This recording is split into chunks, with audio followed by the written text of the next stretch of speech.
Paz do Senhor, querido, seja bem-vindo ao seu canal Relíquias de um Pregador. Esse que vos fala, seu irmão e amigo presbítero Ubiraci Silva. Muito bem, meus queridos irmãos, já temos falado sobre o namoro como uma fase de conhecimento, o namoro como uma fase de consistência, e agora estaremos partindo para falar sobre o namoro como uma fase de possibilidades. É necessário entendermos de que, dentro deste aspecto, nesta temática, o namoro, ele precisa ter estas fases ou passar por estas fases para chegar à sua conclusão de possibilidades. Então, o que é que possibilitará a possível condição para um casamento e para que este compromisso venha a dar certo, venha a prosperar e venha a ser bastante frutífero? Então, é dentro desta linha de pensamento, tomando o texto de Gênesis 24, falando sobre Rebeca, Isaac e a forma com que Eliezer, servo de Abraão, desenvolveu para escolher mulher para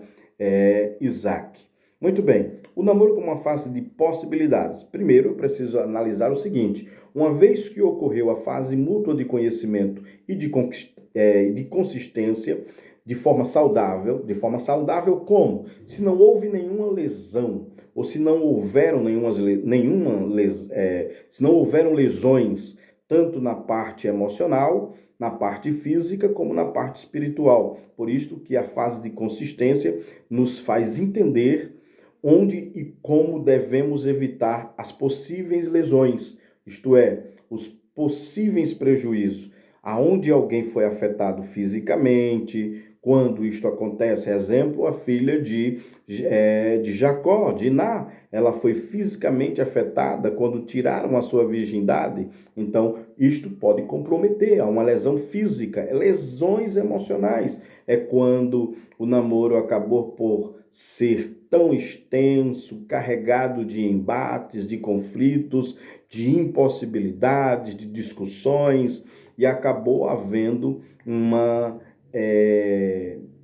lesão emocional. O que é uma lesão emocional? São quando os sentimentos são afetados. Lembra aqui que nós estivemos falando sobre a preocupação de Eliezer, de Abraão, quanto aos sentimentos, tanto da moça como do rapaz? Então, quanto ao cuidado dos sentimentos de um para com o outro, se os sentimentos continuam puros, se os sentimentos não foram afetados, se as emoções não foram afetadas, se não houve lesões, então passamos da fase de consistência para uma fase de possibilidades. Tudo está indicando que é possível.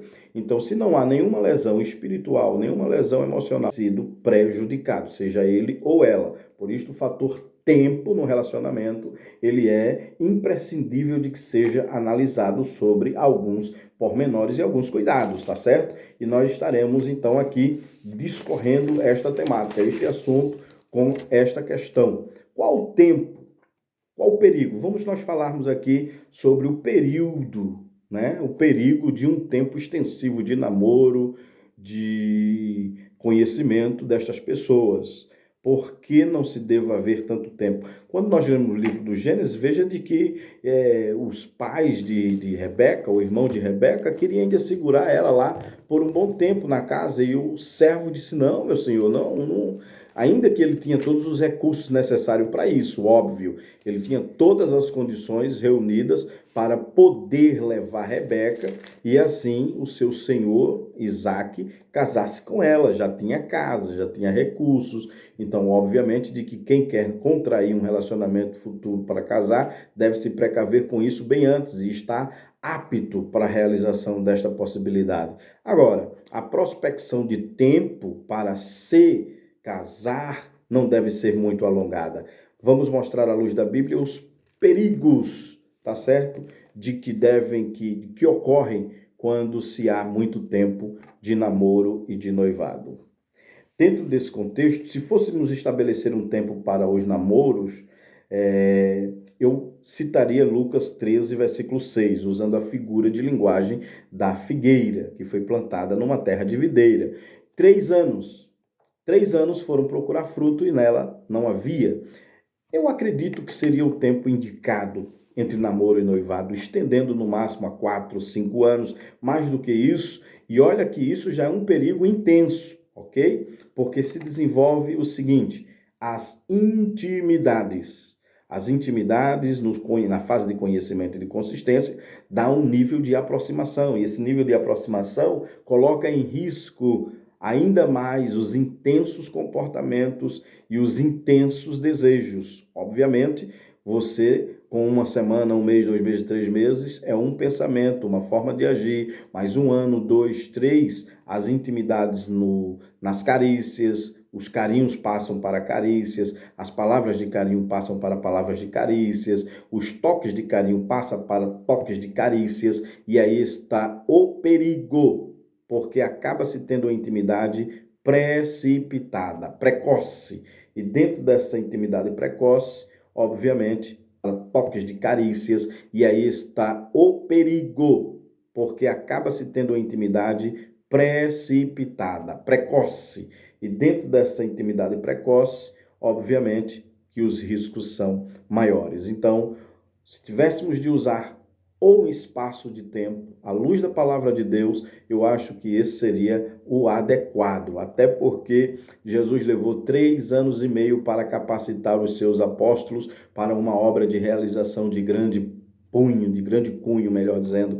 Então, nós observamos de que há tempo para casamento, de que, obviamente, não é um projeto que se constrói também com pouco tempo, requer, mas com prudência, se avaliar os recursos e reagrupar recursos ou reunir recursos que antecedam automaticamente a tomada de iniciativa, porque uma vez contraindo um relacionamento, você terá maior dificuldade de levá-lo adiante sem que haja tempo. Então, quanto mais tempo, mais risco, quanto mais tempo, mais perigo, quanto mais tempo, mais aproximação, e essas aproximações é que intensificam os laços, e esses laços acabam por trazer comportamentos inapropriados, ok? Então, o tempo dos graves perigos, vamos lá. Os laços de intimidade se vão estreitando ao ponto de gerarem sentimentos afetivos intensos, sejam eles físicos, morais, emocionais, de maneira que os direitos são impostos quase como que automático, quase que como que aos casados. O rapaz já acha que namora com a moça há tanto tempo que ele acha dono dela, manda mais do que o pai, a mãe, e já começa a ver as imposições.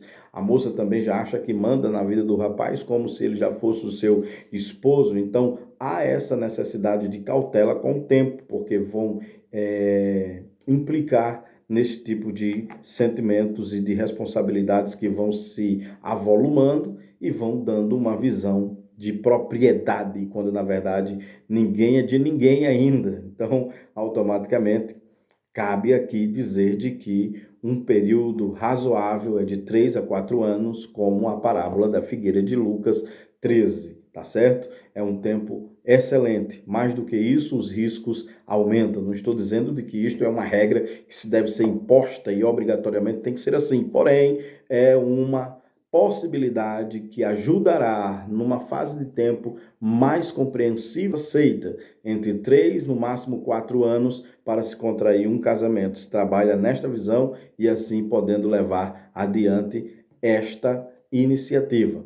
Ainda mais, os desgastes de energia. Não vai ser possível nós falarmos tudo aqui apenas em um vídeo, mas acompanha no canal Relíquias de um Pregador e estaremos tratando estes pormenores. Te inscreve aí no canal Relíquias de um Pregador, compartilha e nós estaremos abordando esta temática de forma paulativa, de forma mais gradual, e você vai tendo seu conhecimento na palavra de Deus com relação a o contrair um relacionamento e quanto tempo deva durar. Isso estamos falando para jovens, solteiros, porque quando se fala para pessoas que já viveram, que já tiveram um relacionamento conjugal, a visão muda, a aplicabilidade muda, não é? Do contexto. Então, é óbvio que quanto mais experiência se teve na vida de relacionamentos, mais experiência você tem para desenvolver e acelerar o processo. A visão já está mais matura, por isso são fases distintas, são pontos distintos que precisam ser atentados, ok? Então, ficamos por aqui e lhe aguardo no próximo vídeo. Esse é o seu canal Relíquias de um Pregador, com seu irmão e amigo presbítero Ubiraci Silva.